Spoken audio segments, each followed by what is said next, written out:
বন্যা পরবর্তী ক্ষয়ক্ষতি কাটিয়ে ওঠা এবং সামনে দুর্যোগ মোকাবেলায় সব সংস্থাকে সমন্বিতভাবে কাজ করতে হবে এমন নির্দেশনা দিয়েছেন স্থানীয় সরকার, পল্লী উন্নয়ন, সমবায় ও ভূমি উপদেষ্টা এএফ হাসান আরিফ।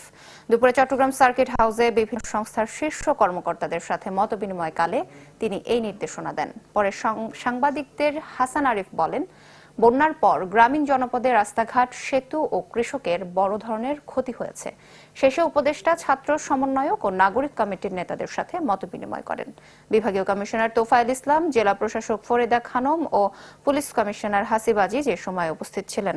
দুপুরে সিটি কর্পোরেশনে জলাবদ্ধতা ও ডেঙ্গু নিয়ে বৈঠক শেষে মন্ত্রণালয়ের আওতাধীন বিভিন্ন দফতরে চলমান উন্নয়ন প্রকল্প পরিদর্শন করবেন উপদেষ্টা।